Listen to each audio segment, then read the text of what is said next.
नमस्कार, मी पंजाब डक करायला परत एकदा आज सांगतो की ज्यांचा कोणाचा कांदा असेल, गहू असेल, हरभरा असेल, तर तुम्ही काय करा, उद्या आणखीन दुपारपर्यंत वेळ आहे. म्हणजे उद्याच्या 30 तारखेपर्यंत दुपारपर्यंत वेळ आहे.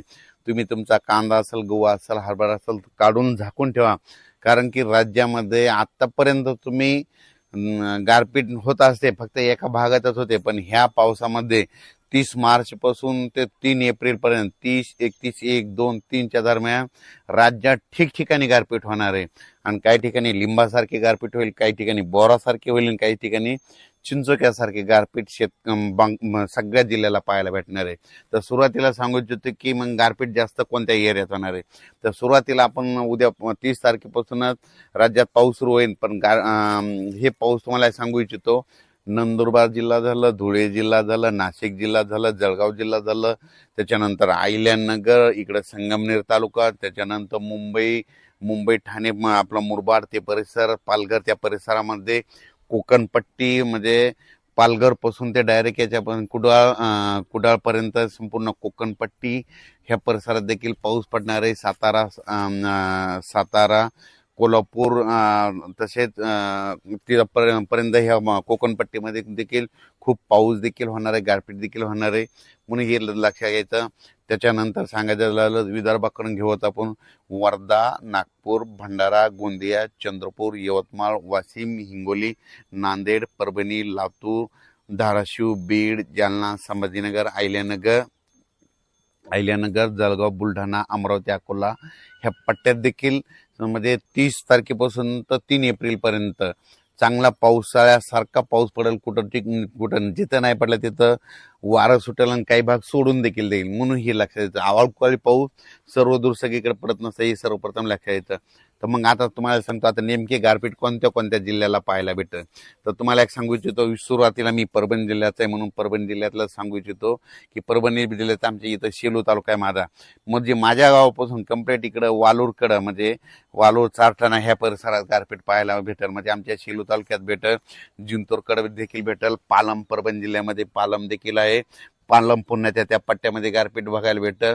म्हणून हे देखील परभणी जिल्ह्यातल्या शेतकऱ्यांनी, गंगाखेड देखील भेटल, म्हणून हे परभणी जिल्ह्यातल्या शेतकऱ्यांनी अंदाज लक्षायचा. आपण परभणी जिल्ह्याच्या बाजूला बीड जिल्हा, तर बीड जिल्ह्यातल्या शेतकऱ्याला सांगू इच्छितो की गेवराई जिल्ह्यामध्ये देखील, गेवराई तालुक्यामध्ये देखील पाऊस देखील भेटेल, गारपीट देखील भेटणार. बीड जिल्ह्यात मध्ये वादळी वाऱ्यासह पाऊस पडणार आहे, ठिकठिकाणी पडणार आहे, काही भाग सोडून देणार आहे, म्हणून बीड जिल्ह्यातल्या शेतकऱ्यांनी अंदाज लक्षायचा. जालना जिल्ह्यात देखील म्हणजे कन्नड, सिल्लोड, भोकरदन त्या पट्ट्यात देखील अजिंठापर्यंत तिकडे देखील काही ठिकाणी खूप, सोयगाव त्या परिसरात देखील चांगल्या परिसराचा पाऊस होईल, काही ठिकाणी गारपीट होईल, म्हणून हे देखील सर्व शेतकऱ्यांनी लक्षात घ्यायचं. त्याच्यानंतर संभाजीनगर जिल्ह्यामध्ये देखील वैजापूर, गंगापूर ह्या पट्ट्यात देखील चांगला पाऊस देखील होईल, गारपीट देखील होईल.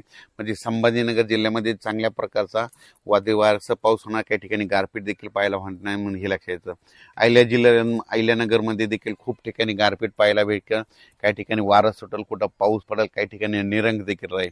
संगमनेर तालुका, त्याच्यानंतर पुणे जिल्ह्यात देखील, जिल्ह्यातल्या शेतकऱ्यांना देखील गारपीट पाहायला भेटेल, म्हणून हे देखील पुणे जिल्ह्यातल्या सर्व शेतकऱ्यांनी आपण आपला कांदा असेल, गहू असेल त्याचं काळजी घ्यायची.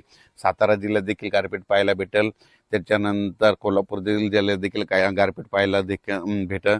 त्याच्यानंतर इकडं बुलढाणा जिल्ह्यात देखील घाटाच्या खाली इकडं म्हणजे सिंदखेड राजाचं त्या परिसरात गारपीट पाहायला भेटेल. त्याच्यानंतर अकोला, अमरावती तिकडल्या जिल्ह्यात देखील गारपीट पाहायला भेटेल, पाऊस देखील पडेल. त्याच्यानंतर वर्ध्याकडं हिंगणघाट त्या परिसरात देखील गारपीट पाहायला भेटेल. त्याच्यानंतर सांगायचं झालं तर इकडं यवतमाळ जिल्हा, माहूर तालुका त्या परिसरात देखील काही ठिकाणी पाऊस, काही ठिकाणी गारपीट पाहायला भेटेल. म्हणजे सांगायचं झालं तर खूप ठिकाणी म्हणजे हे पाऊस काही ठिकाणी पावसाळ्यासारखा पडेल, काही ठिकाणी रिमझिम पडेल, काही ठिकाणी सोडून देखील देईल. पण राज्यात मात्र 3 एप्रिलपर्यंत राज्यात हे अवकाळी पावसाचं सावट आहे, ही सर्व शेतकऱ्यांनी लक्षात घ्यायचं. तर माझी एक महसूल विभागाला विनंती आहे की ह्या म्हणजे 30 मार्चपासून तर 3 एप्रिलपर्यंत खूप ठिकाणी गारपीट होईल, म्हणून शेतकऱ्यांचे जे झालेले नुकसान त्याचे तुम्ही पंचनामे करण्यासाठी सतर्क करावे आणि सगळ्यांचे जिथं जिथं गारपीट वारं होईल, शेतकऱ्याचं नुकसान होईल, सगळ्यांचे पंचनामे करून घ्यावेत ही माझी सर्वप्रथम महसूल विभागाला माझी विनंती राहील. कारण की ह्या पावसामध्ये खूप शेतकऱ्याचं नुकसान होणार आहे. म्हणजे हे पाऊस गुजरातला देखील खूप पडणार आहे, मध्य प्रदेश देखील खूप पडणार आहे, बेतूल बोरमपूर त्या परिसरात देखील खूप पडणार आहे. त्याच्यानंतर इकडं तेलंगणात बी पडणार आहे, आदिलाबाद, धर्माबाद, हैदराबाद त्या परिसरात बी पडणार आहे. इकडं बसव कल्याण तिकडं देखील राहणार आहे, कर्नाटक देखील राहणार आहे. इकडं तिकोटी, धारवाड, त्याच्यानंतर म्हणजे कर्नाटकमध्ये बऱ्याच ठिकाणी चांगला पाऊस गारपीट होणार आहे म्हणून हे देखील लक्षात येतं. म्हणजे सांगायचं झालं तर राज्यामध्ये ह्या पावसामध्ये जरा वारं जास्त राहील आणि गारपीट देखील. म्हणजे दरवेळेस काय असतं, महाराष्ट्रात पाऊस आला तर काय होतं, फक्त एखाद्या 2 जिल्ह्यामध्ये पाऊस आणि गारपीट होते. पण याच्यात मात्र प्रत्येक जिल्ह्यामध्ये 5-7 ठिकाणी अशी गारपीट झालेली अशी म्हणजे न्यूजला बातमी येईल. म्हणून सर्व शेतकऱ्यांनी आपण आपल्या पिकाची काळजी घ्यायची, पशुधनाची काळजी घ्यायची आणि पाळीव प्राण्याची काळजी घ्यायची. पट्टीच्या आंबा उत्पादक शेतकऱ्यांना सांगू इच्छितो की तुम्ही काय करा, तुम्ही तुमच्या आंब्याची काळजी घ्या. कारण की कोकण पट्टीकडे देखील खूप पाऊस देखील बघायला भेटणार आहे, गारपीट देखील भेटणार आहे.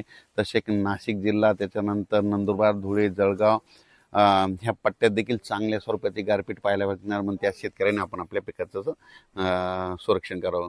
अचानक वातावरण बदल झाला तर परत एक मेसेज दिला जाईल. धन्यवाद.